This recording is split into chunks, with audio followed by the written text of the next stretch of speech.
The story opens in the early hours of a foggy London morning, with the first light of dawn barely piercing the haze that clings to the cobblestone streets.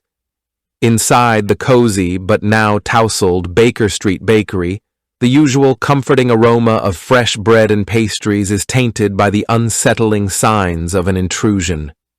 Mrs. Hudson, the bakery's owner and Sherlock Holmes's ever-patient landlady, arrives to start her day only to find the door unlocked and the interior in disarray. The wooden cash box, usually tucked safely behind the counter, lies pried open, its contents stolen. Trays of freshly baked goods, golden loaves of bread, buttery scones, and delicate fruit tarts have vanished, leaving behind only scattered crumbs and a single half-eaten pastry discarded near the door. A fine dusting of flour coats the floor, disturbed by the unmistakable imprints of boots, too large to belong to any of the neighborhood children. The lock shows no signs of forced entry, suggesting the thief either had a key or knew how to manipulate it silently. Word of the robbery spreads quickly, and suspicion immediately falls upon the Baker Street boys, a ragtag group of street urchins who often linger near the shop, sometimes sneaking scraps when they can. Though mischievous, they've never committed a crime of this scale, yet the local bobby and even some of the shopkeepers are quick to blame them. The scene sets the stage for a classic whodunit mystery, where appearances deceive and the obvious suspects may not be the true culprits. The theft is too calculated, too precise, hinting at a deeper motive, one that only Sherlock Holmes can unravel. The heavy morning fog clung to the gaslit streets of London, muffling the distant clatter of horse-drawn carts and the occasional cry of an early milkman. Inside the Baker Street bakery, the warm, yeasty scent of freshly baked bread, usually so inviting, now mingled with the metallic tang of a disturbed cash box and the faint, lingering odor of an unfamiliar pipe tobacco. Mrs. Hudson, her shawl still wrapped tightly against the morning chill, paused at the threshold, her hand frozen on the doorknob. The lock turned easily, too easily. No key should have been needed at this hour. She always bolted it from within the night before. A prickle of unease ran down her spine as she stepped inside, her sensible shoes crunching over scattered flour and broken sugar glaze. The bakery, normally a haven of order, looked as though a whirlwind had torn through it. The counter where she arranged her famous meat pies was bare, the trays upturned. The cash box, a sturdy oak thing secured beneath the register, had been wrenched open with such force that splinters of wood littered the floor. Coins were gone, but curiously, a few banknotes lay discarded nearby, as if the thief had been in too much haste to pocket them all. Her eyes darted to the shelves. Whole loaves of bread, a basket of Chelsea buns, even the small cherry tart she had set aside for Mr. Holmes, all vanished. Only a single half-eaten almond croissant remained, its flaky layers torn by what looked like a jagged bite. Nearby, the flour-dusted floor bore the clear imprint of a man's boot, large, with a distinctive crack across the left heel. A noise at the back door made her start. The alley entrance, usually latched from the inside, stood slightly ajar. A few crumbs led outside, as though someone had fled while still chewing their stolen spoils. Outside, the first whispers of the day's gossip were already spreading. The butcher's boy, wide-eyed, claimed he'd seen shadows moving near the bakery just before dawn. The greengrocer muttered about those damn street rats, meaning the Baker Street boys, the gang of orphaned urchins who sometimes pilfered a roll or two when times were hard. But Mrs. Hudson frowned. The boys were scamps, yes, but they didn't wear boots, and they'd never leave a mess like this. As the constable arrived, clucking his tongue and jotting notes, the scene was set. a crime too neat for a random break-in, too messy for a professional thief. Someone had known the bakery's routines, someone with a key. And that, as a certain detective would soon deduce, meant this was no ordinary robbery. It was a puzzle, one with spite at its heart. The news of the bakery robbery spread through the cobbled lanes and shadowed alleys of London like a brush fire, carried by the whispers of shopkeepers and the exaggerated gossip of street vendors. By mid-morning, it reached the ears of the Baker Street boys, who had been huddled beneath the dripping eaves of an abandoned stable, sharing a meager breakfast of pilfered apples. Wiggins, their sharp-eyed leader, was the first to sense trouble. He stiffened as the butcher's boy sauntered past, tossing a mocking remark about thieving little rats, and how the constables would soon have them all in irons. Sparrow, the smallest and quickest of the gang, darted after him, demanding an explanation, only to return wide-eyed with the news. Mrs. Hudson's bakery had been robbed, and everyone blamed them. A chorus of indignant protests erupted. Beaver, whose thick fists were better suited to brawling than debate, slammed his heel into the dirt. "We ain't done it," he growled. "We nick a pie now and then, sure, but we'd never crack her cash box." The others nodded fiercely. Mrs. Hudson was one of the few adults who'd ever shown them kindness, slipping them stale rolls on bitter winter mornings, or turning a blind eye when they slept in her coal shed. Robbing her? Unthinkable. Yet the weight of suspicion pressed down on them. A pair of constables had already begun poking around the nearby alleys, their truncheons tapping ominously against their palms. The boys knew how these things went. Justice was swift and rarely fair for street rats like them. Then Queenie, the gang's only girl and its most cunning strategist, spoke up. "If we didn't do it," she said slowly, "then someone's trying to frame us, and the only one who can sort this out is him." A hush fell. They all knew who she meant. Moments later, the boys were slipping through the labyrinth of back streets, dodging constables and market crowds, their hearts pounding with equal parts fear and determination. They had to reach 221B Baker Street before the law caught up with them, because if anyone could see the truth through the fog of lies, it was Sherlock Holmes. The morning mist still clung to the grimy windows of the abandoned stable where the Baker Street boys took shelter, turning the pale sunlight into something watery and weak. The air smelled of damp straw and the lingering tang of yesterday's fish and chips wrappers. Wiggins, perched on an upturned crate like a king on his throne, was dividing up the morning's haul, a few bruised apples, a slightly squashed loaf of bread, and a handful of farthings nicked from an unattended market stall, when the first whispers of trouble reached them. It was Shiner who heard it first, his ear pressed to a crack in the stable wall where he liked to listen for approaching coppers. "Oi!" he hissed, holding up a grubby hand for silence. "Listen." Voices drifted in from the street outside, sharp with accusation. "Saw them lurking round the bakery just last night. Little devils, the lot of 'em, always were light-fingered." Wiggins felt the mood in the stable shift. The boys exchanged glances, their usual morning banter dying in their throats. Beaver's hands, usually quick to clench into fists at the first sign of a fight, went still. Even Sparrow, who could talk his way out of anything, was uncharacteristically quiet. Then the stable door banged open, and the butcher's boy stood silhouetted against the gray morning light, his face alight with malicious glee. "Heard the news, then?" he sneered, wiping his meaty hands on his blood-streaked apron. "Mrs. Hudson's place got done over proper last night. Money gone, food gone, and guess who everyone's saying did it?" The accusation hung in the air like the stench of the Thames at low tide. For a moment, no one moved. Then Queenie, small, fierce Queenie, who'd once stabbed a grown man with a hatpin for grabbing her wrist, stood up so fast her ragged skirts sent a cloud of dust swirling. "That's bollocks," she spat, her voice trembling with fury.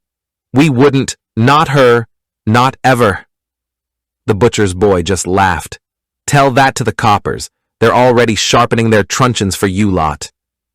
A ripple of fear went through the stable.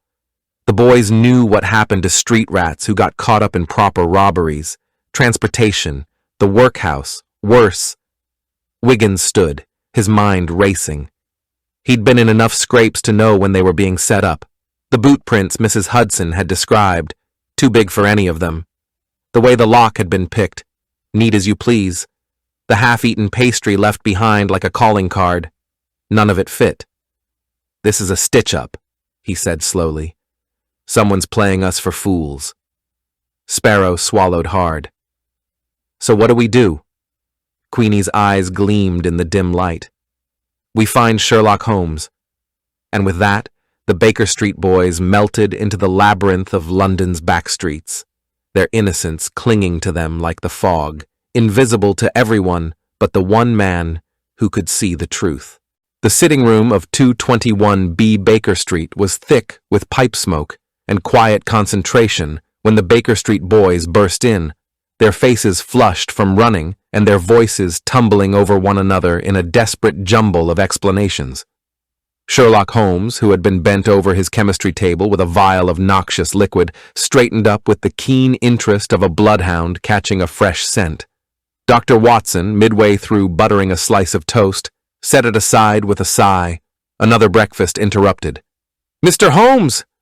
Wiggins gasped, clutching the brim of his cap like a lifeline. "We never done it, I swear." Holmes raised a hand, silencing the boy with the effortless authority of a man used to being obeyed. "Breathe, Wiggins, then speak." And so the story came out. The robbery, the accusations, the boot prints too large to belong to any of them. Holmes listened without interruption, his sharp eyes missing nothing. The flour still dusting Beaver's sleeves, the way Queenie's fingers trembled not from fear but fury, the half-starved hollows of Sparrow's cheeks. When they finished, Holmes steepled his fingers. "Fascinating," he murmured.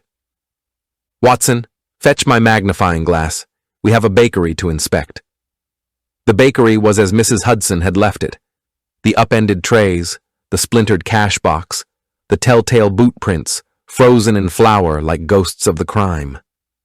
Holmes moved through the scene with the precision of a surgeon, his every movement deliberate.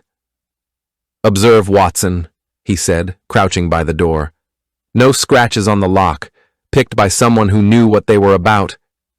And these footprints—" He traced a gloved finger along the edge of the impression. "A man's size, certainly, but note the crack in the heel. Distinctive. And this—" He lifted the half-eaten pastry with tweezers, turning it to catch the light. "Teeth marks. The upper left incisor is chipped. Our thief was in a hurry but couldn't resist sampling his spoils."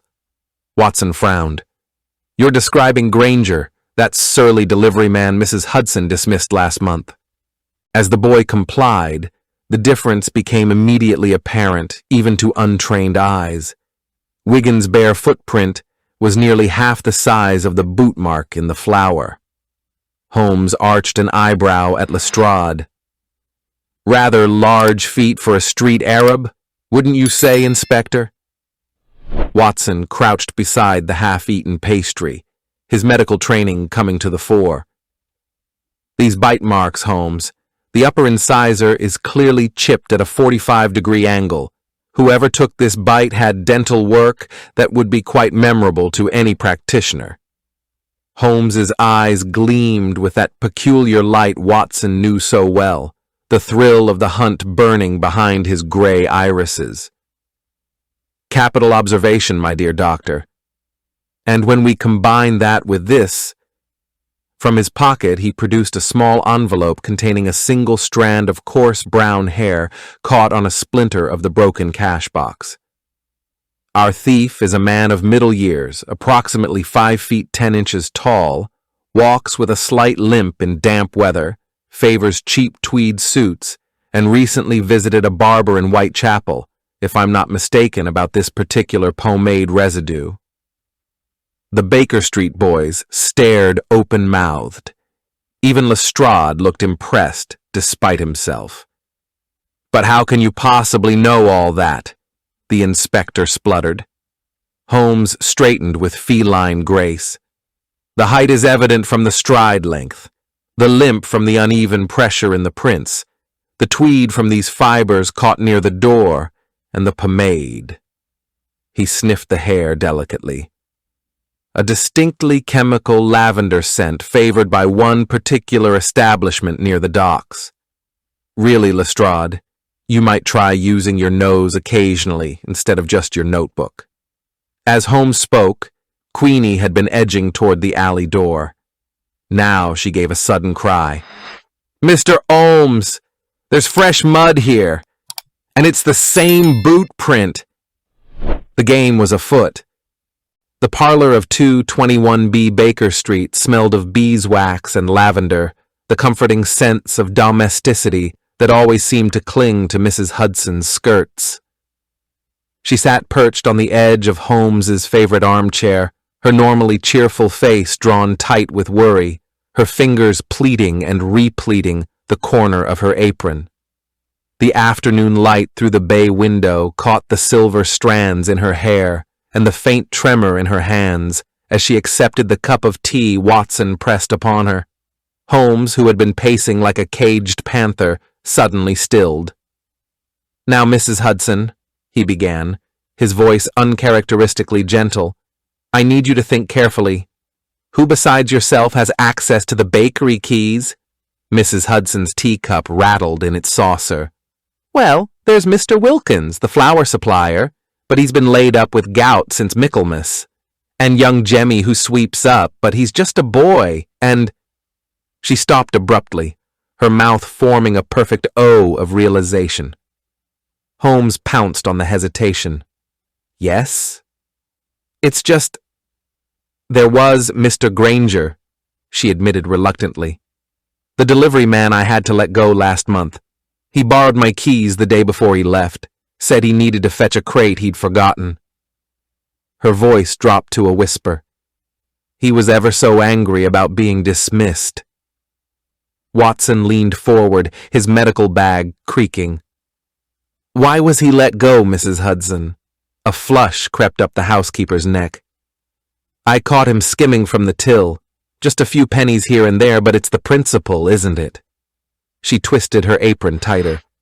"He said I'd regret it, that no one crosses Silas Granger and gets away with it." The silence that followed was broken only by the ticking of the mantel clock and the distant cry of a newsboy in the street. Holmes's eyes had taken on that peculiar, almost luminous quality they did when the pieces of a puzzle began falling into place. "And this Mr. Granger," Holmes pressed, "would he have known about the boys? About their occasional borrowings from your bakery?" Mrs. Hudson nodded miserably. "Oh yes, he used to chase them off with a broom whenever he saw them lurking about. Called them vermin." Holmes exchanged a significant glance with Watson. The picture was becoming clear. A disgruntled former employee with a grudge, intimate knowledge of the bakery's workings, and a perfect patsy in the form of the Baker Street boys. Just then, the door burst open to reveal Wiggins, his cap askew and his chest heaving. "Mr. Holmes, Sparrow just spotted Granger down by the docks. He's got a ticket for the afternoon tide." The game, as Holmes was so fond of saying, was most decidedly afoot. The fire in the hearth of 221B Baker Street crackled with unusual ferocity, as if mirroring Mrs. Hudson's uncharacteristic agitation. Shadows danced across the Persian rug as she sat stiffly in Watson's armchair, her normally rosy cheeks gone pale. A single drop of tea trembled at the edge of her saucer. the only outward sign of the tempest raging behind her usually calm gray eyes. Holmes observed her with the intensity of a scientist studying a rare specimen. "The marmalade," he said suddenly, his voice cutting through the thick silence. Mrs. Hudson started. "I beg your pardon, Mr. Holmes?" "Your famous orange marmalade. The jar was untouched during the robbery." Holmes steepled his fingers. "A curious oversight for common thieves. Wouldn't you agree, Watson?" The doctor nodded slowly. "Unless the thief knew you keep the recipe in your private quarters, Mrs. Hudson." A choked sound escaped the landlady's throat. Her hands, usually so steady when pouring tea for the Queen's own ministers, now shook violently enough to send her wedding ring clinking against the china. The sight struck Holmes with unexpected force, that plain gold band she still wore after 20 years of widowhood. The keys, Holmes pressed gently, though his eyes burned with urgency. Who else had access? Mrs. Hudson's gaze dropped to the steam rising from her cup. "There was Silas," she whispered. "Silas Granger.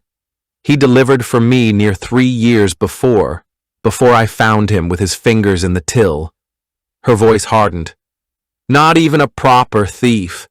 Taking shillings when pounds were there for the taking. A small man in all ways." The grandfather clock in the corner ticked loudly in the sudden silence. Downstairs, the Baker Street boys could be heard scuffling, their usual boisterousness dampened by the gravity of the situation. Holmes rose and moved to the window, his silhouette sharp against the fogged glass. And when you confronted him? The docks of London heaved with its usual cacophony of shouting stevedores, creaking ropes, and the ever-present cry of gulls circling overhead. The air smelled of salt and fish guts, of coal smoke and damp wood. Sherlock Holmes moved through the chaos like a blade through water, his sharp eyes missing nothing.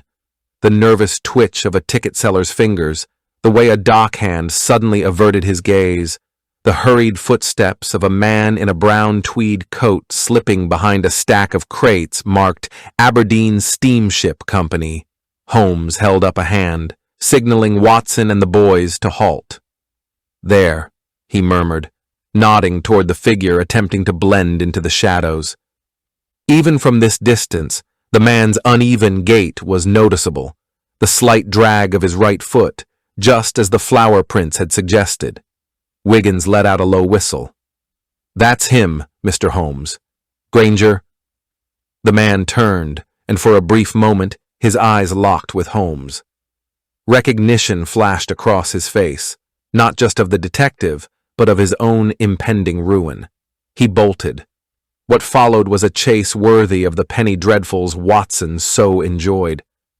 Granger, despite his limp, was quick, darting between stacks of cargo, overturning barrels to slow his pursuers. The boys split up, cutting off his escape routes with the precision of a pack of street-hardened hounds. Sparrow, light and agile, scrambled up a pile of nets to head him off. Beaver, solid as a brick wall, stepped into his path with fists raised.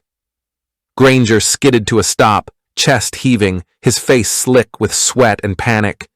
His hand dipped into his coat, metal glinted. "A knife!" Watson shouted.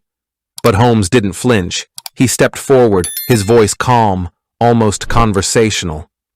"Really, Mr. Granger, is this how you wish to be remembered? A petty thief who resorted to violence when cornered? Who framed children for his crimes?" The words struck harder than any physical blow.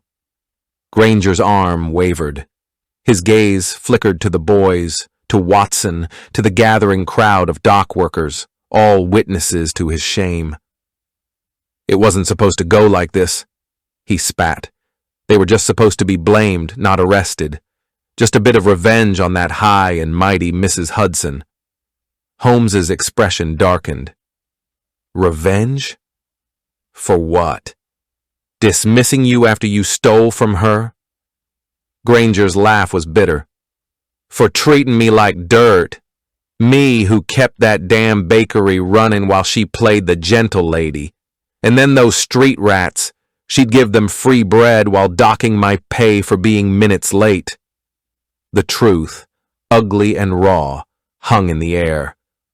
But before Granger could react further, Wiggins darted in and kicked his bad leg out from under him. The knife clattered to the ground. As the constables arrived to haul Granger away, Holmes dusted off his sleeves. An excellent deduction, Wiggins, he remarked. The injured leg, most observant. The boy beamed. The Thames fog rolled thick across the docks, swallowing the sounds of creaking ships and drunken sailors into its damp embrace.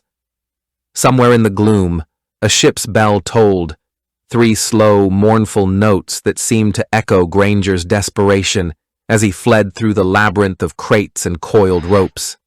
His uneven footsteps left dark prints in the dew-slick cobblestones, each step sending a jolt of pain through his bad leg. The same leg that had betrayed him in flour dust hours earlier. Holmes moved like a specter through the mist, his deerstalker damp with condensation. Behind him, Watson struggled to keep pace, his service revolver drawn but useless in the soupy air. The Baker Street boys had fanned out like a well-trained regiment, their small forms disappearing into the fog only to reappear at strategic points, herding their quarry toward the dead end of Pier 12.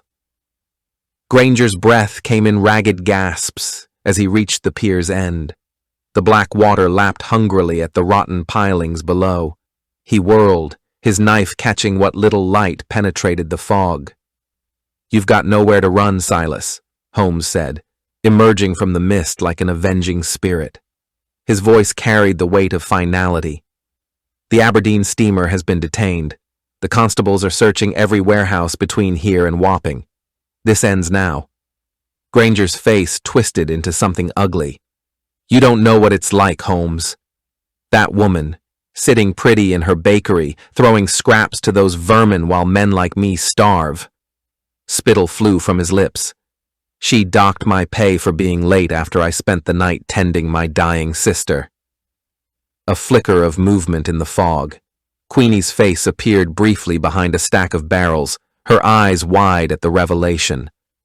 Watson took a cautious step forward. "That doesn't excuse framing children, Granger. Those boys could have been transported for your crime." The knife wavered. For a moment, the docks fell eerily silent.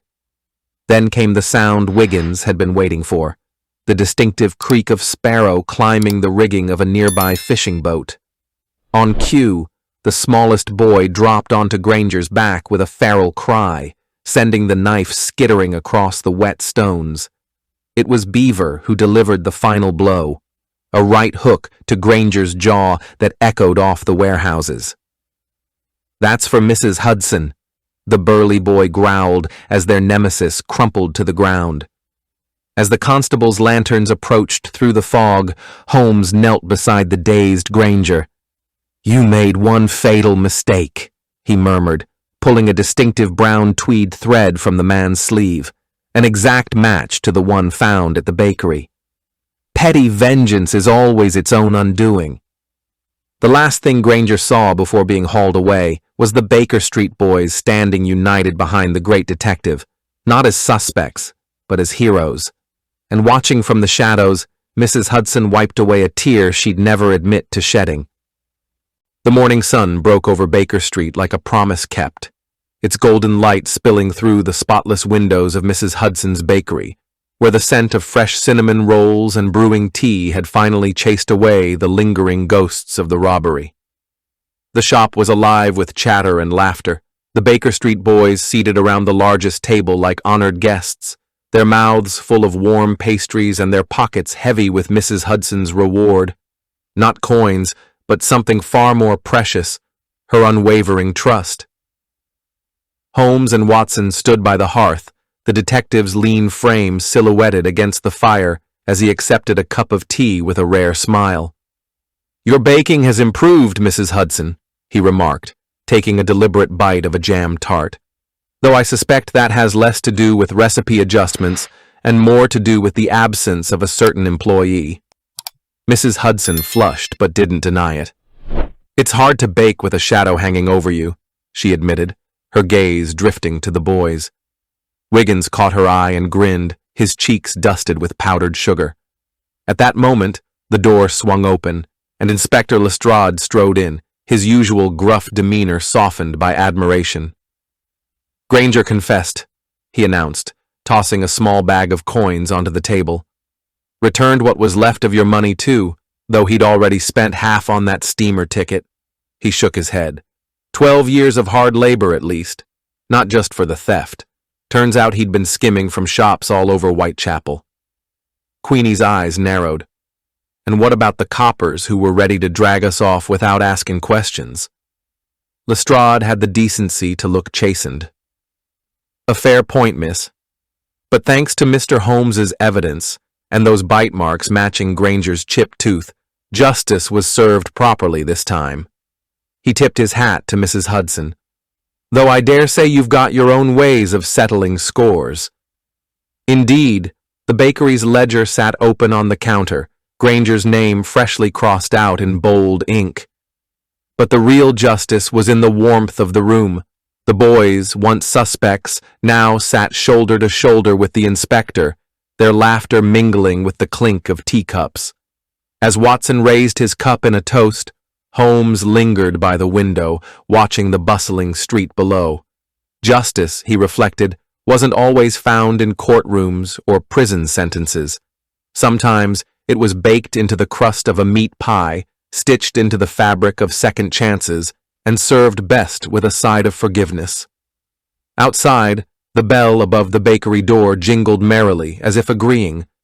The bakery's brass bell chimed like a celebration as customers flowed in and out of Mrs. Hudson's shop, the morning sunlight painting golden stripes across the freshly scrubbed floorboards. The air hung rich with caramelizing sugar and brewing coffee, but beneath these familiar scents lingered something new, the crisp, clean smell of justice served. At the center table, the Baker Street boys held court like returning war heroes. Beaver sat with his injured hand wrapped in one of Mrs. Hudson's linen napkins, the result of an overzealous punch to Granger's jaw.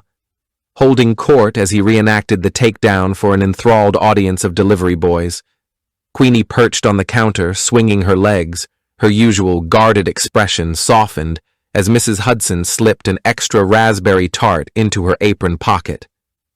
"Never seen a man cave so quick when you mentioned them bite marks, Mr. Holmes," Wiggins said around a mouthful of sausage roll.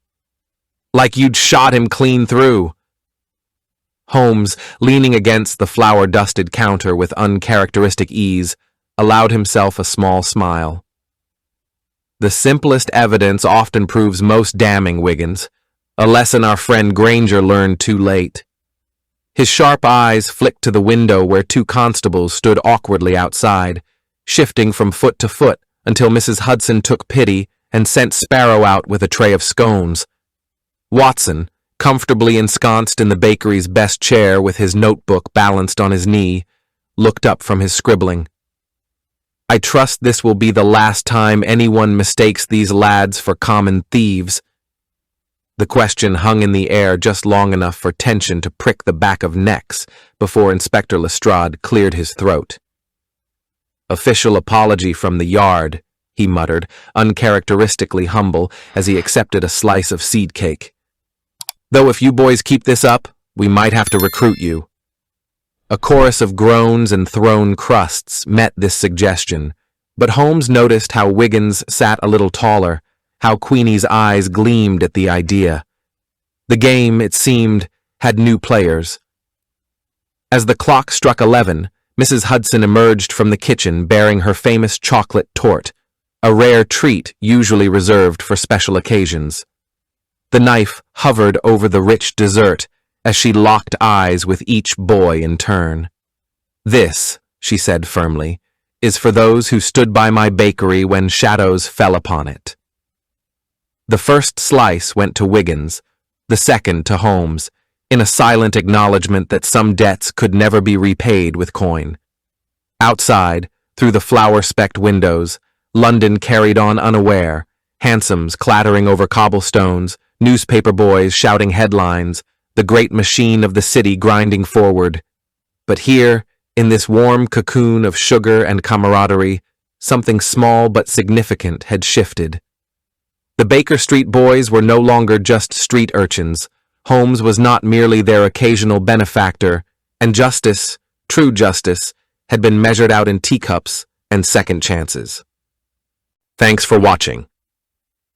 If you enjoyed this video, hit that like button, subscribe, and ring the bell for more. Let me know your thoughts in the comments. I'd love to hear from you. See you in the next one. Bye for now.